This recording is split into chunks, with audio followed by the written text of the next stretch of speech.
एक जौहर, उसको आप सुनना। सुनोगे तो मतलब तुम्हें लगेगा कि यार तुम्हारा अंदर ब्लड पंप होगा उसको सुन करके। सुनाने का प्रयास करेंगे आपका कि इतिहास पढ़ा आंखें मूंदी और चैन से हम सब सो गए। खिलजी मुगलों को याद रखा बस सनातनी ही खो गए। क्या कायर थे हम लड़े नहीं?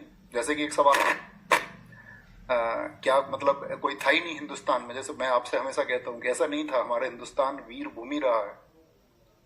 कासिम के बाद में मैंने आपको बताया था कि हमने लगभग 300 वर्ष तक होल्ड करके रखा, गजनवी के टाइम से। गजनवी जब आया उस टाइम तक लड़ी है, हमारा हिंदुस्तान के वीर लड़े हैं। मैंने आपको बताया भी था उस संगठन के बारे में जो लड़ा। तो क्या कायर थे हम लड़े नहीं? क्या निर्बल थे जो खड़े नहीं? क्या जहर खुला किताबों में अब असली सच हम पढ़े नहीं? आंखें खोल तेरे सामने सच्चाई है, खून बहा है और लाशें भी बिछाई हैं। सनातन जिंदा क्यों? क्योंकि पुरखे कभी झुके नहीं। जौहर की लपटें इस बात की गवाही हैं। जौहर की लपटें इस बात की गवाही हैं। तो सुनो कहानी मां पद्मिनी की, जिसने जौहर स्नान किया। आंख उठी जब खिलजी की, अपने शरीर को त्याग दिया। 1302 खिलजी निकला, मतलब 1303 पहुंचा तो 1302 निकला था वो आपका चित्तौड़ अभियान के लिए। 1302 खिलजी निकला, पद्मिनी को मैं पालूं, चित्तौड़ दुर्ग को फतेह करूं, मेवाड़ अधीन बना लूं। राजपूती मेरी दासी हो, कदमों में होगा केसरिया। रानी जो मेरी ना हुई, मैं नरसंहार मचा दूं। उस टिड्डी दल ने कूच किया और सिंह द्वार पर आधम के। तंद्राए सिंह भी गरज उठे, फिर एक लिंग की जय गूंजे। उस कुत्ते की क्या बिसात जो सिंही के संग सोना चाहता। आज मरेंगे मारेंगे, आज मरेंगे मारेंगे। मेवाड़ी सैनिक धधक उठे, ललकार उठी कि जाकर के मलेच्छों का सीना फाड़ो। जितने जमीन के ऊपर वो उतने ही भीतर गाड़ो। बजा युद्ध घोष, तलवार उठी, रावल के सैनिक टूट पड़े। घोड़े से घोड़े भिड़ गए और हाथी से हाथी उलझ पड़े। पेट के अंदर छुरा भौंका, हंतड़ियां झट से निकल बाहर और हाथ कटा, आंखें भी लहू लूट। रक्तपात हुआ ऐसा कि पहाड़े की सेना कांप उठी। हाथ कांपते थे थर थर, टांगों के बीच से धार बही। धरती होगी लाल सुराही, कण कण वीर बखान करें। एक लिंगरा बेटा या खिलजी हाहाकार करें। रावल सी सेना साम महारी पार पड़े कोनी। जात दिखाई खिलजी ने, शांत हुई मां रणचंडी। फरमान आया चित्तौड़ की महारानी को दिल्ली भेजा जाए। ये तब की बात है, मतलब मैंने कहा ना उनको कैंप में कब्जा कर लिया। मतलब ये फिक्शन है, इसमें बहुत सारी चीजें मैंने कहा जो कहानियां हैं उसी के आधार पर उसको गाया गया।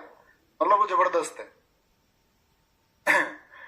फरमान आया चित्तौड़ की महारानी को दिल्ली भेजा जाए, वरना रावल सीस को धड़ से अलग थल फेंका जाए। संदेश सुना सरदारों ने, आंखों में रक्त उतर आया। यहाँ पे एक शीर्षक आता है कि जो उस समय पर आपका गोरा थे वो मतलब शासन से थोड़ा खिन्न चल रहे थे, तो रानी पद्मिनी उनसे मुलाकात करती हैं और कहती हैं कि भाई अब तो मतलब राजपुताना की जो मर्यादा है उसके लिए लड़ने की बात है। तो वो कहते हैं, मतलब खुद को तुच्छ बताते, कहते हैं जब आप नरेंद्र मिश्र जी की कविता सुनोगे तो उसमें जिक्र आएगा उनका, उसको सुनना और महसूस करना वहां पर। संदेश सुना सरदारों ने, आंखों में रक्त उतर आया। गोरा की शमशीर उठी, बादल की तन गई थी काया। बोले रानी सा आज्ञा दो, छाती पे चढ़ के नाचेंगे। जितने भी आएंगे एक एक करके काटेंगे। दिल्ली पहुंचा दूत बुला, पद्मिनी मिलने राजी है। 700 दासियां संग लिए सुल्तान से मिलने आती हैं। उछल पड़ा सुल्तान जगह से, उछल पड़ा सुल्तान जगह से। खुशी का कोई ठोर ठिकाना ना रहा। महल सजा दो इत्र लगाओ, मिलन की वेला आई है, मिलन की वेला आई है। और डोलों में तो वीर छुपे थे, किसी को ना कोई शंका थी। खिलजी की छाती पर चढ़ के फूकनी उसकी लंका थी। मेवाड़ी वीर किले में आए, नरसंहार मचा डाला। एक अकेला 10 को काटे, मौत का खेल रचा डाला। रतन सिंह जी जब आपका कैद में है तो उसको कहते हैं, रतन सिंह जी को मुक्त किया, गोरा सिंह उनकी ढाल बने। घोड़ों पर रावल निकले, बादल दुश्मन का काल बने। काका और भतीजा दोनों ऐसा रण दिखलाते थे, काका और भतीजा दोनों ऐसा रण दिखलाते थे। जिस दिशा में वो निकल पड़े, लाशों के ढेर लगाते थे। बड़ा हर्षाया था जफर खान।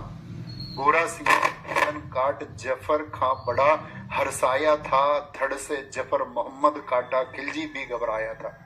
कहते हैं कि जब गोरा का आपका जो धड़, उनका जो गर्दन कट गई तो उसके बाद भी उनका धड़ तलवार चलाता रहा।